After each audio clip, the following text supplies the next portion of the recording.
باللہ من الشیطان الرجیم بسم اللہ الرحمن الرحیم یا ایہا النبی اذا طلقتم النساء فطلقوہن لعدتہن واحصوا العدۃ واتقوا اللہ ربکم لا تخرجوہن من بیوتہن ولا یخرجن الا ان یاتین بفاحشۃ مبینۃ وَتِلْكَ حُدُودُ اللَّهِ وَمَنْ يَتَعَدَّ حُدُودَ اللَّهِ فَقَدْ ظَلَمَ نَفْسَهُ لَا تَدْرِي لَعَلَّ اللَّهَ يُحْدِثُ بَعْدَ ذَلِكَ أَمْرًا۔ توفیق پروردگار سے سورہ طلاق کی تفسیر شروع کرنے لگے ہیں کہ یہ سورہ مدینے میں نازل ہوئی۔ سورہ طلاق کو سورہ نساء صغریٰ کہا جاتا ہے کہ سورہ نساء صغریٰ ہے، کیونکہ زیادہ عورتوں کے احکامات اس سورہ میں موجود ہیں۔ جس طرح سورہ نساء میں اور سورہ بقرہ میں احکامات عورتوں کے موجود ہیں، زیادہ احکامات عورتوں کے موجود ہیں، خاندانی نظام جو ہے اسلام میں، خاندانی سسٹم جو اسلام میں ہے بہت محترم ہے۔ ہماری روایات میں ہے کہ جو گھر طلاق سے دوچار ہو جائے وہ گھر ویران ہو جاتا ہے، وہ گھر ویران ہو جاتا ہے۔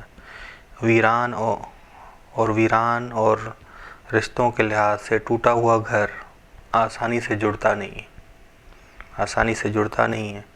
تبھی ہماری روایات میں آیا ہے کہ طلاق ایسا حلال ہے جس سے اللہ شدید نفرت کرتا ہے، کہ وہ گھر ٹوٹ جاتا ہے، گھر ویران ہو جاتا ہے۔ جیسے اگر ایک شہر کا ٹریفک کا اور آب نکاسی کا نظام فرسودہ ہو، ایک شہر کا نظام جو ٹریفک کا ہے یا جو آب نکاسی کا نظام ہے وہ فرسودہ ہو، تو اسے ٹھیک ہونے میں بہت وقت لگتا ہے، بہت وقت لگتا ہے۔ ٹھیک اسی طرح ایک گھر جو طلاق سے ٹوٹ جائے اس کو ٹھیک ہونے میں بہت ٹائم لگتا ہے، بہت ٹائم لگتا ہے۔ بس پہلی آیت ہے کہ یا ایھا النبی اذا طلقتم النساء فطلقوہن لعدتہن واحصوا العدۃ۔ اے نبی، جب تم عورتوں کو طلاق دو تو ان کی عدت کی مدت کو مکمل ہونے کے موقع پر طلاق دو، اور عدت کے ایام کو شمار کرتے رہو، یعنی ماہواری کے عدد اور پاک ہونے کے عدد کو شمار کرتے رہو، اور اللہ کا تقوی اختیار کرو جو تمہارا رب ہے، جو تمہارا رب ہے۔ نہ ہی تم ان کو عدت کے دوران، جب وہ عدت گزار رہی ہوں تو عدت کے دوران زبردستی گھروں سے نکالو، اور نہ ہی وہ خود نکلیں، نہ ہی وہ عدت کے دوران خود نکلیں، کیونکہ وہ بیویاں شمار ہوتی ہیں اس وقت، خود نکلیں مگر جب آشکار کوئی بے حیائی کا کام کریں، آشکار کوئی بے حیائی کا کام کریں، اور یہ اللہ کی حدود ہیں، یہ احکامات، طلاق کے احکامات اللہ کی حدود ہیں، اور جو اللہ کی حدود سے تجاوز کرے گا تو اس نے اپنے نفس پر ظلم کیا، خود کنویں میں گرا۔ بس آپ کو کیا معلوم کہ شاید اللہ اس کے بعد یعنی ان دونوں کو حدود الہی کی رعایت کرنے سے ان دونوں کے دلوں میں خدا محبت پیدا کرے، محبت کی راہ پیدا کر دے۔ اس آیت میں خطاب رسول خدا صلی اللہ علیہ وسلم سے ہوا ہے، وگرنہ حکم جو ہے امت اسلامی سے مربوط ہے، حکم امت اسلامی سے مربوط ہے، حکم مکتب اسلام سے مربوط ہے۔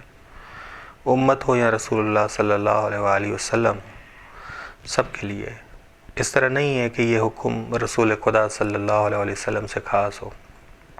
اول نقطہ، اصل میں آیت اس طرح ہے، یا ایھا النبی کل امتک اذا طلقتم النساء، ایسے کہ اے نبی اپنی امت سے کہہ دو کہ جب تم عورتوں کو طلاق دو،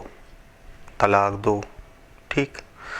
دوسرا نقطہ، اس آیت میں طلاق رجعی کا ذکر ہے، یہ طلاق رجعی کا ذکر ہو رہا ہے، نہ کہ طلاق کھلا کا یا طلاق لعان کا۔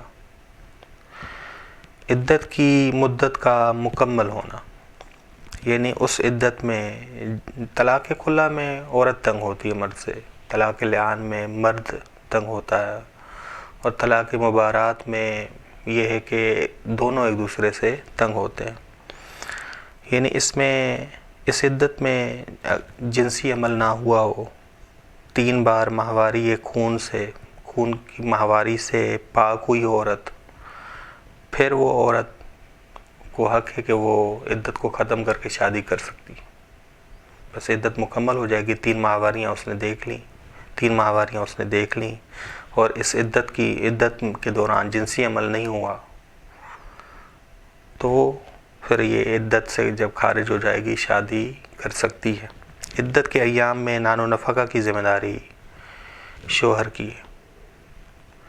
اسے اجازت نہیں ہے، یعنی شوہر کو اجازت نہیں ہے کہ عدت کے دوران بیوی کو گھر سے نکالے اور شوہر کو رجوع کرنے کا حق ہوتا ہے، اور اس کا حق ہوتا ہے کہ نئے سرے سے زندگی کا آغاز کرے. وَاتَّقُوا اللَّهَ رَبَّكُمْ لَا تُخْرِجُوهُنَّ مِن بُيُوتِهِنَّ. اللہ کے تقوی کی رعایت جدا ہونے اور عہد کو پورا کرنے اور نئے سرے سے زندگی کا آغاز کرنے میں لازمی ہے. عدت کے دوران عورتوں کو گھروں سے نکالنا یہ تقوی سے جدا ہونے کا باعث ہے، اور اس مسئلے میں عورت مرد کے حقوق ادا کرنے میں تقوی اختیار کرے اور مرد بیوی کے حقوق ادا کرنے میں تقوی اختیار کرے. دین کہتا ہے، یہ آیت کہتی ہے کہ اگر جدائی کرنی ہے تو تقوی کے ساتھ جدا ہو، یا اگر سلوح کرنی ہے تو تقوی کے ساتھ سلوح کرو. بس لا تخرجوہن من بیوتہن، یعنی ان کو زبردستی مجبور کرتے ہوئے گھروں سے نہ نکالو. یہ لا تخرجوہن من بیوتہن الا ان یاتین بفاحشۃ مبینہ، مگر اللہ نہ کرے کہ وہ عورتیں غیر قابل تحمل کام کریں، واضح گناہ کریں، پھر اس کا حساب الگ ہے. یا ان عورتوں کا حساب یا اس جو گناہ کیا ہے غیر قابل تحمل تو اس کا حساب الگ ہوگا.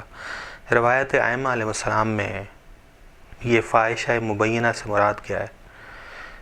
جیسے ایک عورت ہے جو شوہر کے گھر والوں کو اذیت دیتی ہے، لڑتی ہے، ان سے گالیاں دیتی ہے، تو اس وقت وہ عدت کے دوران اب مشکل آ گئی ہے عدت وہاں، تو شوہر نکال سکتا ہے کہ نکل جاؤ اور عدت کہیں اور گزارو.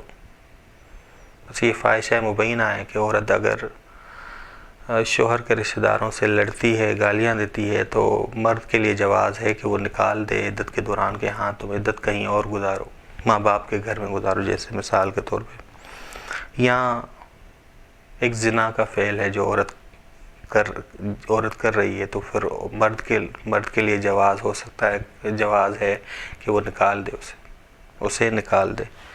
وَتِلْكَ حُدُودُ اللَّهِ.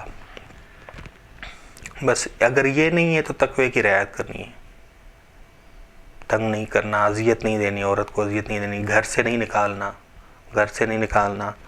وَتِلْكَ حُدُودُ اللَّهِ. احکامات طلاق حدود اللہ ہے، جو ان احکامات سے تجاوز کرے گا در حقیقت حدود اللہ سے تجاوز کرتا ہے. عقل یہ سمجھتی ہے کہ عدالت بہترین چیز ہے، عدالت سب پر لازم ہے، اور عدالت کی تعریف یہ ہے کہ ہر چیز کو اپنی جگہ پر رکھنا. عقل عدالت کے معنی کو سمجھتی ہے، جبکہ عقل یہ نہیں سمجھتی کہ کہاں عدالت کرنی ہے. بس وحی الہی کا ہونا ضروری ہے، وحی الہی کا ہونا ضروری ہے تاکہ انسان حدود الہی کو سمجھ کر عدالت کرے.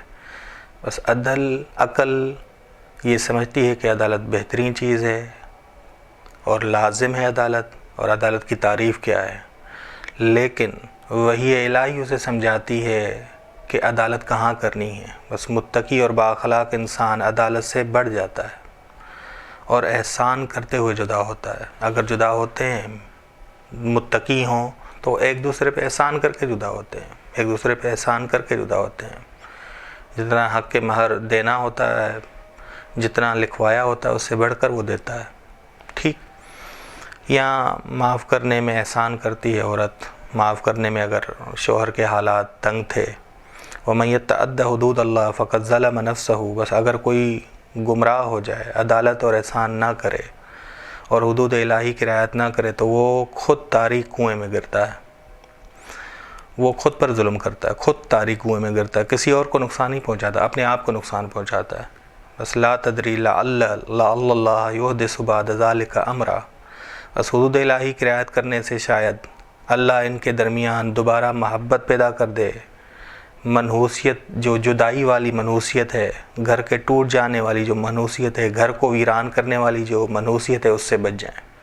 جب محبت پیدا ہوگی، تقویٰ کی رعایت کریں گے، عدت کے دوران شوہر اسے اپنے گھر میں رکھے گا اور نان و نفقہ دے گا، یہ ساری چیزیں کرے گا، تو راہ ہے، تقویٰ الہی کی رعایت کریں گے تو راہ ہے کہ ان دونوں کے درمیان محبت پیدا ہو جائے، محبت پیدا ہو جائے اور دوبارہ یہ نئے سرے سے اپنی زندگی گزاریں۔ بس نکاح سے میاں بیوی میں محبت اور الفت پیدا ہوتی ہے، اسی طرح تقوی کی رعایت سے بھی اور احسان کرنے سے بھی، عدالت سے بالا تر انسان ہو جائے کہ انسان جو ہے احسان کر کے احسان کرے، اور طلاق سے بغض اور نفرت پیدا ہوتی ہے، جدائی سے بغض اور نفرت پیدا ہوتی ہے۔ بس خدا ہمیں اس سے محفوظ رکھے۔ وصلی اللہ علی محمد و اہل بیتہ الطیبین الطاہرین۔